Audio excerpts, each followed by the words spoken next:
ओम श्री परमात्मने नमः प्रियात्मन। आप सब में बसे प्रभु को मेरा सादर नमन। प्रियात्मन। आज हम एक ऐसे गहन और जीवन से जुड़े विषय पर चर्चा करने जा रहे हैं जिसने मानव जीवन को युगों युगों से परेशान किया है। हम सभी जीवन में दुख, पीड़ा और संघर्षों का सामना करते हैं। कभी ये पीड़ा हमारे शरीर से जुड़ी होती है, कभी समाज और वातावरण से, और कभी अदृश्य शक्तियों या हमारे ही मन के भ्रमों से। त्रिविध ताप का सिद्धांत केवल एक दार्शनिक अवधारणा नहीं, बल्कि एक व्यावहारिक मार्गदर्शन है जो हमें यह सिखाता है कि हमारे जीवन के कष्ट कहाँ से उत्पन्न होते हैं और हम उनसे कैसे निपट सकते हैं। जब हम इन तापों को पहचानना और समझना शुरू करते हैं, तो हम दुखों से लड़ने की बजाय उन्हें स्वीकार कर शांतिपूर्वक जीवन जीने की दिशा में अग्रसर हो सकते हैं। जब मनुष्य जन्म लेता है, तो अपने पूर्वजन्मों में किए गए कर्मों के अनुसार उसे सुख और दुख दोनों प्राप्त होते हैं। सुख तो लोग आनंदपूर्वक मनाते हैं या भोग लेते हैं, लेकिन दुख को सहना उनके लिए कठिन हो जाता है। और यहीं से उनके जीवन में अध्यात्म का प्रवेश होता है, जो उन्हें दुखों को समझने और उनसे मुक्ति पाने का मार्ग बतलाता है।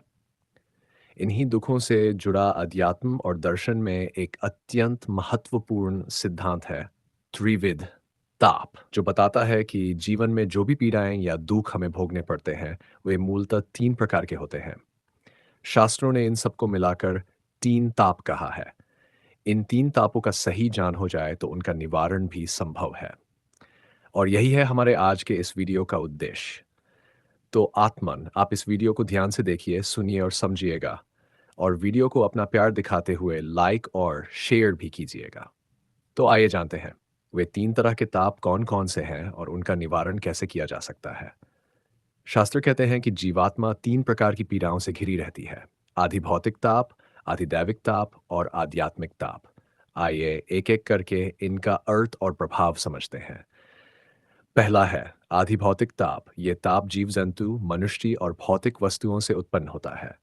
जैसे किसी ने हमें अपमानित किया, किसी ने धोखा दिया, चोरी, झगड़ा, लड़ाई या अन्य प्राणियों के आक्रमण से कष्ट हुआ। ये हमारे सामाजिक और भौतिक जीवन की समस्याओं से जुड़ा ताप है। जैसे किसी ने हमें गाली दे दी और हमारे मन में आग लग गई, चित्त बौखला गया, या पड़ोसी या रिश्तेदार से विवाद हो गया। पशुओं का आक्रमण, कीड़े मकोड़ों से हानि या दुश्मनों की चालबाजी से उत्पन्न मानसिक क्लेश, ये सभी इस ताप के उदाहरण हैं। इस ताप का मूल कारण है बाहरी संबंधों और भौतिक दुनिया से हमारी अपेक्षाएं और उम्मीदें। दूसरा है आधिदैविक ताप। ये ताप प्रकृति और अदृश्य शक्तियों से उत्पन्न होता है। जैसे अधिक वर्षा, सूखा, भूकंप, तूफान, महामारी या ग्रह नक्षत्रों की स्थिति से उत्पन्न दुख। कभी कभी देव शक्ति अथवा अदृश्य ऊर्जाओं से आने वाली बाधाएं भी इस ताप का कारण बनती हैं। जैसे अचानक आई बाढ़ ने गांव को बहा दिया, मौसम खराब होने से यात्रा या काम बिगड़ गया, या किसी का ग्रह दोष जीवन में कठिनाइयां ले आया। इस ताप का मूल कारण है प्रकृति पर नियंत्रण न होना और अपने कर्मानुसार परिस्थितियों का उत्पन्न होना। ये देवों के कोप का भी परिणाम हो सकता है। तीसरा है आध्यात्मिक ताप। ये ताप स्वयं के मन और शरीर से होता है। मन की अशांति, भय, लोभ, मोह, क्रोध, ईर्ष्या, ये सब इसी ताप के लक्षण हैं। कभी कभी सब कुछ ठीक होने पर भी हमारे मन में बेचैनी और क्लेश बना रहता है। ये सब हमारे सोचने के तरीके पर निर्भर करता है। जैसे अत्यधिक चिंता ने नींद छीन ली, क्रोध ने संबंध बिगाड़ दिए, शरीर में रोग उत्पन्न हुआ और जीवन भारी लगने लगा। इस ताप का मूल कारण है अज्ञान, अहंकार और आत्मा से दूरी। अब आप सोचते होंगे कि ये तीनों ताप इतने गहरे क्यों हैं? वास्तव में मनुष्य का जीवन कर्म और प्रकृति के नियमों पर आधारित है। जब हम दूसरों से टकराते हैं, तो आधि भौतिक ताप उत्पन्न होता है। जब प्रकृति से संघर्ष होता है, तो आधिदैविक ताप उत्पन्न होता है। और जब स्वयं से युद्ध होता है, तो आध्यात्मिक ताप होता है। ये तीनों ताप मिलकर जीवन को दुखमय बना देते हैं। भगवान श्री कृष्ण गीता में कहते हैं, यह संसार दुखालय है, अनित्य है। लेकिन प्रश्न ये है, क्या इसका कोई समाधान है? क्या हम इन तापों से मुक्त हो सकते हैं? उत्तर है हाँ। शास्त्रों में इन तापों से मुक्ति के उपाय भी बताए गए हैं। आइए उन्हें सरल भाषा में समझते हैं। आदि भौतिक तापन, यह ताप बाहरी संबंधों और प्राणियों से जुड़ा है। इसका निवारण है क्षमा और सहनशीलता। दूसरों के दोष पकड़ने की बजाय क्षमा करने से ही मन हल्का होता है और क्लेश उत्पन्न नहीं होता। सभी जीवों को परमात्मा का अंश मानकर देखें। पशु, पक्षी, मनुष्य सभी में वही आत्मा है। ऐसा देखने से किसी भी परिस्थिति में आपके मन में क्लेश उत्पन्न नहीं होगा। चोरी, छल और हिंसा से बचें। जितना हो सके सेवा और दान में जीवन लगाएं। जब हम सबको ईश्वर का अंश मानने लगते हैं, तब आधिभौतिक ताप स्वतः कम हो जाता है। अधिदैविक ताप का निवारण ये ताप प्रकृति और अदृश्य शक्तियों से जुड़ा है। इसका निवारण है सत्कर्म और दान। पाप कर्म से विपरीत परिणाम मिलते हैं, धर्मानुसार आचरण से विपत्तियां टलती हैं। प्राकृतिक आपदाओं पर हमारा नियंत्रण नहीं, परंतु भगवान पर विश्वास रखते हुए उनकी शरण लेने से मानसिक शांति मिलती है। ऋषियों ने बताया है कि यिजिज, हवन और मंत्र जप से इस ताप के प्रभाव को कम किया जा सकता है। विशेष रूप से गायत्री मंत्र और महामृत्युंजय मंत्र का जप अत्यंत फलदायक होता है। जब हम ईश्वर पर भरोसा रखते हैं, तब आधिदैविक ताप हमें विचलित नहीं करता। आध्यात्मिक ताप का निवारण यह सबसे गहरा और कठिन ताप है।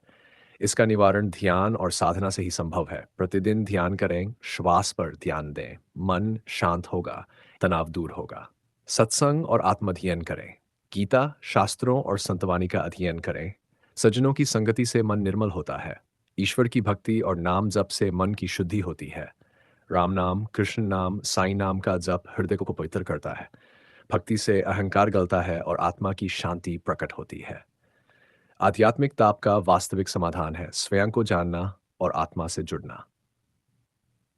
प्रियात्मन, ये तीनों ताप हर मनुष्य के जीवन में हैं।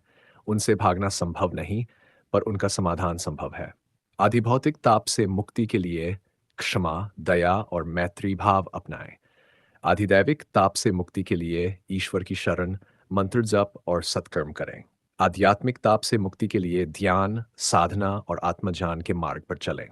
जब हम इन तीनों उपायों को जीवन में उतारते हैं, तो मनुष्य दुख से ऊपर उठकर आनंद का अनुभव करता है, और यही आनंद अध्यात्म का अंतिम लक्ष्य है। आइए अंत में यही प्रार्थना करें। हे प्रभु, हमें तीनों तापों से पार कराने की कृपा करो। हमें इनसे निपटने की शक्ति दो। हमारे भीतर क्षमा, भक्ति और ध्यान की स्थिरता जगाओ, ताकि हम सदा आपके दिव्य आनंद में जी सकें। प्रिय आत्मन, याद रखिए, आत्मा ही परम सत्य है, बाकी सब माया है। तो आप भी आत्मज्ञान का दीपक जलाए और जीवन को आलोकित कीजिए। और इसी तरह की ज्ञानवर्धक वीडियो के लिए जुड़े रहिए हमारे साथ। हम मिलेंगे अगली वीडियो में एक और गहन, ज्ञानप्रद और प्रेरणादायक विषय के साथ। तब तक आप खुश रहें, भक्ति में लीन रहें। आप भगवान की ओर एक कदम बढ़ाए, भगवान आपकी ओर 10 कदम बढ़ाएंगे। हरि ओम तत्सत। ओम शांति शांति शांति।